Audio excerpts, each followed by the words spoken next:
Hello दोस्तों, आप सभी का स्वागत करता हूं एग्जाम गुरु एन के यूट्यूब चैनल पर। तो हमारा जैन धर्म में से कुछ रह रहा था, उसको करके मगध साम्राज्य को पढ़ेंगे। तो जैन धर्म में जो महावीर स्वामी को ज्ञान प्राप्त हुआ था, वो किससे? मति मतलब इंद्रिय जनित ज्ञान था। श्रुति श्रवण ज्ञान, दिव्य ज्ञान और मन पर्याय मतलब दूसरे के मन को पढ़ने वाला ज्ञान था। जैसे जिनमें बौद्ध संगतियाँ, जैन धर्म में संगतियाँ, बौद्ध संगतियाँ, प्रथम बौद्ध संगति 322 BC में पाटलिपुत्र बिहार में हुई, जिसके अध्यक्ष थे स्थूलभद्र। जिसमें रिजल्ट क्या है? 12 अंग बने। जैन संप्रदाय दो भागों में बट गया, श्वेतांबर और पीतांबर। श्वेतांबर बस्ती दर करते, पीतांबर जो नगन रहते थे। द्वितीय बौद्ध संगति 513 BC में बल्लवी गुजरात में, जिसके अध्यक्ष थे देवरगी क्षमा श्रवण।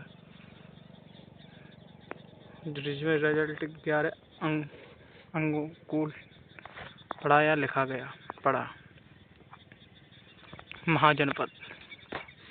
महाजनपद की जानकारी अंगुत्तर निकाय जो बौद्ध ग्रंथ है, जिसमें 16 महाजनपद बताए गए हैं। भगवती सूत्र जो जैन धर्म का ग्रंथ है, जिसमें 16 महाजनपद का वर्णन मिलता है। अष्टाध्यायी पाणिनि द्वारा रचित है, जिसमें 22 महाजनपदों का वर्णन मिलता है। 16 महाजनपद में से 14 महाजनपदों में स्वतः राजतंत्र था, जबकि 2 महाजनपदों में गणतंत्र राज्य था। मल्ली और बज्जी जो दुनिया का प्रथम गणतंत्र राज्य था, इसमें जिसकी राजधानी थी वैशाली, जो लिच्छवियों का शासक था। यहाँ पर किसका शासक था? लिच्छवियों का शासक था। मगध साम्राज्य जिसका वर्णन अथर्ववेद में मिलता है। सबसे शक्तिशाली जनपद था ये, महाजनपद था। सबसे शक्तिशाली महाजनपद था कौन? मगध साम्राज्य मगध था, जिसकी वर्तमान स्थिति जो पूर्व उत्तर प्रदेश, बिहार और पश्चिम बंगाल में पड़ता है वर्तमान में। उत्कर्ष 6वीं ईसा पूर्व BC में, स्टार्टिंग 6वीं ईसा पूर्व BC से। मगध साम्राज्य का संस्थापक हुआ था भद्ररथ, जिसका पुत्र था जरासंध, जो महाभारत के समय था। भद्रवंश की स्थापना भद्ररथ द्वारा की गई। भद्ररथ वंश की भद्ररथ द्वारा की गई, जिसकी राजधानी थी गिरिब्रज। राजधानी क्या थी? गिरिब्रज थी। मगध पर शासन जो वंश थे, हर्यक वंश, शिशुनाग वंश, नंद वंश और मौर्य वंश। तो सबसे पहले हर्यक वंश 544 BC से 412 BC तक शासन करा, जिसका संस्थापक था बिंबसार था, जो 544 से 492 BC तक जिसने शासन किया। 52 वर्ष तक शासन किया, जिसका अन्य नाम था सुरोडिक था। अन्य नाम था सुरोडिक। अंग पर अधिकार किया। अंग का शासक उपराजा अपने पुत्र था अजातशत्रु को बनाया। साम्राज्य विस्तार वैवाहिक नीति अपनाई। जो बिंबसार था, बिंबसार ने वैवाहिक नीति अपनाई थी। किसके लिए? अपने साम्राज्य को बढ़ाने के लिए। बिंबसार पहला विवाह इसने महाकौशला से किया। पहला विवाह किससे? महाकौशल शासक प्रसेनजित की बहन थी, जिसमें दहेज काशी लिया। चेलना जो चेटक की पुत्री थी। क्षेमा मध्य देश की राजकुमारी, जो पंजाब में प्रथा है। बिंबसार पहले बौद्ध धर्म का अनुयायी था बौद्ध धर्म का, और पत्नी चिनेवा के कहने पर उसने जैन धर्म अपनाया, जिसकी राजधानी राजगृह बनाया। बिंबसार ने बड़े पुत्र दार्शक को अपना उत्तरदायी अधिकारी घोषित किया। अजातशत्रु ने अपने पिता बिंबसार की हत्या कर दी। अजातशत्रु पितृहंता शासक था। हर्यक वंश को पितृहंता वंश भी कहा जाता है, क्योंकि इसमें एक के बाद एक की हत्या की गई। जैसे अजातशत्रु, जिसका अन्य नाम था कुड़िक, पितृहंता। माता महाकौशला, काशी के लिए इसने प्रसन्नजित से युद्ध किया। प्रसन्नजित हार गया, जिसकी पुत्री थी बाजरा से अजातशत्रु की शादी कर दी गई। जैन धर्म का अनुयायी था कौन? अजातशत्रु, जिसकी हत्या पुत्र उदयन ने की गई है। हर्यक वंश का क्या था? द्वितीय पितृहंता था उदयन। 460 बीसी से 444 बीसी द्वितीय पितृहंता कहा गया। नगर कुसुमपुरा, पाटलिपुत्र राजधानी बनाया। हर्यक वंश का अंतिम शासक था नागदशक, जिसकी हत्या मंत्री शिशुनाग ने कर दी। किसी मंत्री शिशुनाग ने, इसका चित्र है। शिशुनाग वंश की स्थापना। शिशुनाग वंश की स्थापना शिशुनाग द्वारा की गई, जो 412 बीसी से 394 बीसी तक चला। हर्यक वंश का अंतिम शासक था नागदशक की हत्या की, जिसकी राजधानी वैशाली को बनाया। शिशुनाग ने अंतिम शासक प्रगोत को हराया। अवंती शासक था प्रगोत को हराया, जिसका उत्तरदायी अधिकारी था कालाशोक, जो 394 बीसी से 366 बीसी तक शासक रहा, जिसने राजधानी पाटलिपुत्र को बनाया, जिसके 10 पुत्र थे। अंतिम शासक था नंदीवर्धन, जिसकी हत्या महापद्म नंद द्वारा की गई। नंदीवर्धन की हत्या महापद्म नंद द्वारा की गई। महापद्म नंद द्वारा नंदीवर्धन की हत्या कर दी गई। उसने नंद वंश की स्थापना कर दी। किसने? महापद्म नंद ने नंद वंश की स्थापना कर दी, जो 344 बीसी से 323 बीसी तक चला। पहले इसे पढ़ लेते हैं, फिर मौर्य साम्राज्य को पढ़ लेंगे। जिसकी स्थापना महापद्मानंद द्वारा की गई, जिसके अन्य नाम थे उग्रसेन, एकराट, सर्व छात्रक। परशुराम का दूसरा अवतार बताया गया। किसको? महापद्म नंद को। जिसके समकालीन कवि थे पाणिनि ने अष्टाध्यायी की रचना की। अंतिम शासक था घनानंद, जिसका अन्य नाम था अग्रमीज। इसी समय 326 बीसी में सिकंदर का आक्रमण हुआ था। घनानंद के समय सिकंदर का आक्रमण हुआ, जो 326 में हुआ।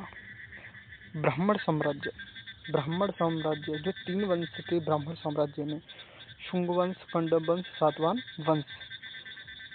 तो शुंग वंश, शुंग वंश जो 185 बीसी से 75 बीसी तक इसने शासन किया, जिसका संस्थापक था पुष्यमित्र शुंग ने मौर्य वंश का अंतिम शासक था भद्रथ की हत्या कर दी।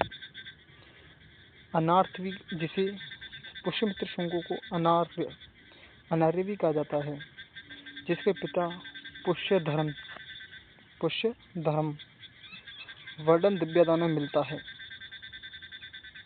धनदेव के अयोध्या अभिलेख से पुष्यमित्र शुंग 2 अश्वमेध यज्ञ कराए थे।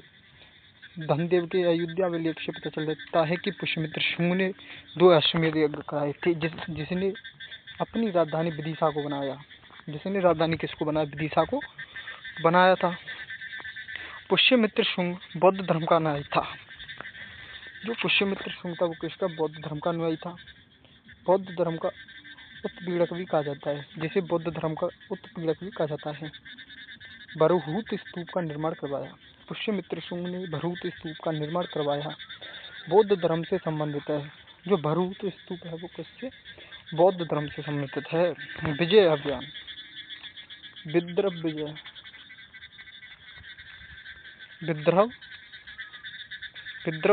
जिसका राजा था यज्ञसेन पर पुष्यमित्र शुंग के आदेश पर यज्ञसेन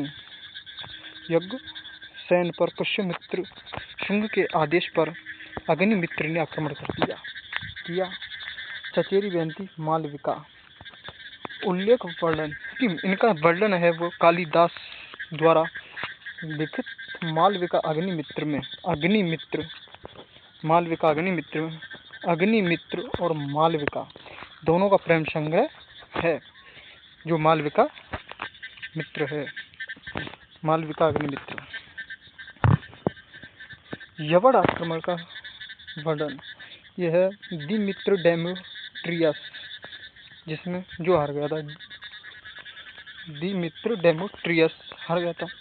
शुंग वंश का अंतिम शासक था देवहूति था। शुंग वंश का अंतिम शासक था वो था देवभूति या देवहूति था। कंडम वंश जो 75 BC से 30 BC तक चला, 75 BC से 30 BC तक चला, जिसका संस्थापक था वसुदेव। वसुदेव ने देवभूति की क्या कर दी, हत्या कर दी। कि वसुदेव ने देवभूति की हत्या कर दी। 4 शासक थे कंडम वंश में, 4 शासक थे, वसुदेव, भूमित्र, नारायण, सुशर्मा या सुशर्मन, जिनका वर्णन है हर्षचरित्र में मिलता है। जो हर्षचरित्र रचना है वो बाणभट्ट के द्वारा लिखी गई।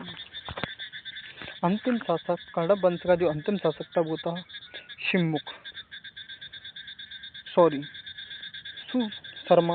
सुशर्मन था जो अंतिम शासक था, जिसकी हत्या शिमुख द्वारा की गई। किसके द्वारा? शिमुख द्वारा इसकी हत्या कर दी गई। सातवान वंश 30 BC से 250 BC ईस्वी तक रहा। कौन सातवान वंश जो 30 BC से 250 BC या सातवान वंश 30 BC से 250 ईस्वी तक रहा, जिसका संस्थापक था शिमुख। संस्थापक कौन था? शिमुख था। सातवान वंश जो 30 BC से 250 ईस्वी तक चला, जिसका जो संस्थापक था वो था शिमुख। पुराणों में अग्रभृत्य कहा जाता है। अग्रभृत्य कहा जाता है सातवानों को। अभिलेख सातवाहन, जिसकी राजधानी थी प्रतिष्ठान या पैठान थी। राज्य भाषा थी प्राकृत भाषा थी, इनकी राजकीय भाषा थी। जो लिपि थी ब्राह्मी लिपि थी, जिसका प्रमुख शासक था वो था सातकर्णी प्रथम था, जिसने अश्वमेध यज्ञ और राजसूय यज्ञ भी करवाए। थे। और ये आपके लिए जय शुंग वंश 185 BC से 75 ईसा पूर्व तक जगह, जिसका संस्थापक था पुष्यमित्र शुंग। इसकी राजधानी थी विदिशा थी। इसके अन्य नाम थे अनार्य। क्या थे? अनार्य। पुष्यमित्र शुंग ने 185 ईस्वी में पूर्व मौर्य शासक भद्रथ की हत्या की और शुंग वंश की स्थापना की। पिता थे पुष्य धर्म, जिसका बड़ा दिव्य दान मिलता है। धनदेव के अयोध्या अभिलेख से पुष्यमित्र ने 2 अश्वमेध यज्ञ करवाए। कि जो धनदेव के अयोध्या अभिलेख हैं उससे पता चलता है कि पुष्यमित्र सिंह ने 2 अश्वमेध यज्ञ करवाए थे। राजपुरोहित पतंजलि था। यह बौद्ध धर्म का उत्पीड़क था, लेकिन भरभूत स्तूप बनवाने का श्रेय पुष्यमित्र सिंह को दिया जाता है। विजय अभियान